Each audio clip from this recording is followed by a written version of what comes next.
From 9 News, this is your news today. Good morning and welcome. Thanks for your company. Coming up this Tuesday, South Australian police to renew their search for missing boy Gus Lamont. Plus, the US and Ukraine draft a new 19-point peace plan following talks in Geneva. And Melania Trump to usher in the festive season with a new White House Christmas tree. We begin though in southeast Queensland this morning, where a spring storm has smashed the region. Bribie Island copping it the most, with roofs ripped from homes and cars flipped, while drivers in Brisbane had a nightmare commute.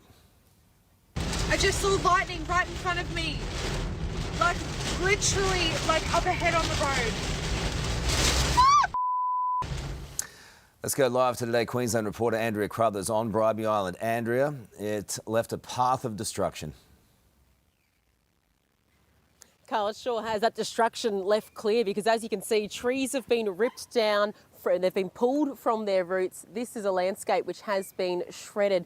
Bribie Island copying it the most. North Street just near here. Homes have been left exposed as roofs have been peeled off or ripped off altogether. Residents this morning here, as they come to assess the damage, say this was a storm which hit so fast and then quickly vanished as fast as it hit. Came out of nowhere. I was texting my brother about the bomb forecast. It said 50% chance of at least 0 millimetres. Made absolutely no sense. Hail 14 centimetres wide was hitting in Chandler, 13 centimetres in the Gap. In fact, the hail was giant right across southeast Queensland. There were 2,200 calls for help to the SES from yesterday lunchtime. This morning, almost 100,000 homes are waking up without power, and Queensland can't breathe easy yet because, along with the heat wave, we're set to swelter through until Thursday. There are more storms brewing in the wings tomorrow, Carl. Terrible afternoon. More on that later. Well, the outback search for South Australian boy Gus Lamont will resume today, 2 months since his disappearance. In what's the 5th search for the 4-year-old, crews will now focus on 6 abandoned mine shafts. Police say until now they didn't know about the tunnels.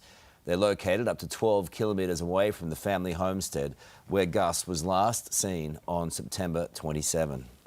A secret dossier of violence has revealed students armed with makeshift weapons are behind some of the 277 school lockdowns seen in Victoria over just 1 year. According to News Corp, 233 of them were full lockdowns, including one primary school where a student threatened staff with garden shears. 106 critical incidents were also reported to police. 50,000 teachers are set to walk off the job today in Queensland. Rallies will be held across the state over a pay dispute between the union and the state government, meaning schools will be short-staffed. Education Department officials say state schools will remain open. One Nation Senator Pauline Hanson has sparked outrage and a Senate shutdown after entering the chamber wearing a burqa. Let's go live to Today Federal Politics reporter Liz Daniels. Liz, the stunt caused quite the stir. Yeah, Pauline Hanson's push for a burqa ban is back. Sarah, late yesterday afternoon, the senator walked into the chamber once again wearing the face covering 8 years after she first pulled the stunt. She has been condemned by all sides of politics, with opposition leader Susan Lee this morning saying it cheapens the parliament. I do represent a large proportion of Australians out there who want to see the burqa banned. Dress code might be a choice of the senators, but racism should not be the choice of the Senate. Now, that wasn't all Pauline Hanson got up to yesterday. After she was suspended from the chamber, she went back to her office to host a special dinner guest. Barnaby Joyce invited for steak that was cooked on a sandwich press. He is, of course, flirting with the idea, Sarah, of defecting from the Nationals to One Nation. That's what you call a gourmet meal. Thanks, Liz. New vision showing the moment 2 SeaWorld helicopters collided has been shown on day 1 of the inquest. One of the videos captured by Vanessa Tadros, one of the 4 people killed when the 2 helicopters collided mid-air in January 2023. Nearby CCTV was also played for the first time, showing the impact. 30 other witnesses will be heard over the next 2 weeks, including aviation investigators and first responders. Convicted Adelaide child killer Bevan Spencer von Einem is days away from death. The notorious murderer has been taken to the Yatala Infirmary from Port Augusta Prison.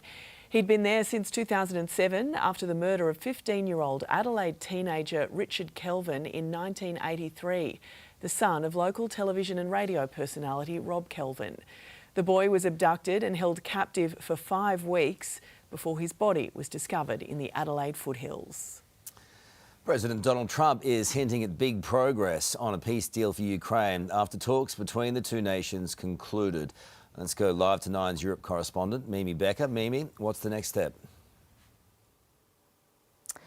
Good morning, Carl. Well, officials from both sides will want to build upon this progress, and they've said that they are committed to continuing to work together and refine a final plan. Now, President Donald Trump seems to be quite pleased with the progress, and he's posted on Truth Social saying, "Is it really possible that big progress is being made? Don't believe it until you see it, but something good just may be happening." There is, of course, the third country, Russia, involved in all of these conversations, and they will need to agree to a final plan, but at this stage an aide for the Kremlin says they have not seen any details about this revised peace plan. All right, Mimi, thank you. Well, footage has emerged of 2 passengers frantically running across a tarmac to catch their flight in Germany. The pair had reportedly missed the final boarding call and triggered an emergency switch to open a security door, dashing onto the tarmac towards the Wizz airplane. Unsurprisingly, the pair never made it on board, police charging them with trespass offences. Christmas has arrived at the White House as a very festive week gets underway. Let's go live to Nine's US correspondent Reid Butler in LA. Reid, hello to you. First Lady Melania Trump was there to welcome this year's tree.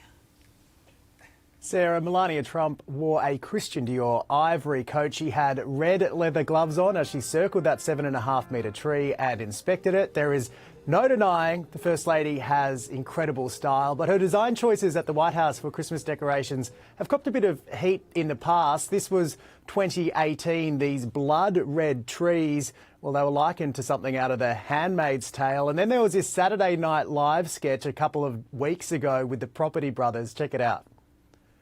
And his wife, Melania, well, she's got a style all her own. I love these Halloween decorations you put up. Those are for Christmas. I cannot wait to see what the real Melania comes up with this year. Sarah? Very entertaining indeed, Reid. Thank you. Brisbane could still be on the cards to host the Test Cricket Series opener in the future, but there is a classic catch. The state government would likely have to contribute up to $1 million, as well as tourism for Cricket Australia and marketing support. White ball international packages and winter cricket in regional Queensland could also be included in the deal. After being overlooked in 2 AFLW drafts, Ash Riddell has truly made her mark on football, claiming her first ever best and fairest. The North Melbourne midfielder smashed her own disposal record 3 times this season and credited her husband and Kangaroos fitness boss Vince Atkinson for getting her into the sport.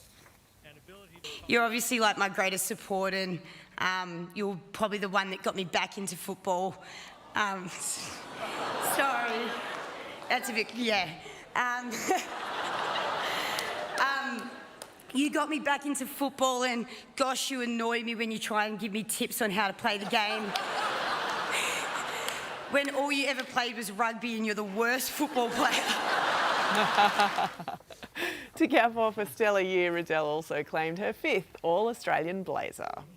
Amazing. Well, it's not every day you see an animal making a mad dash on the highway, right? Let alone a piggy. Oh. Like this barnyard speedster. Officials in the US city of Albuquerque were put to the ultimate test, halting traffic to catch up to the 1-year-old male swine.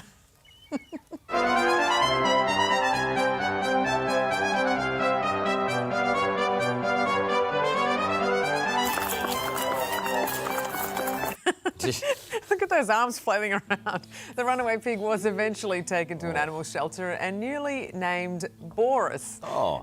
He's already found his forever home, fit with a sturdy escape-proof fence. Maybe.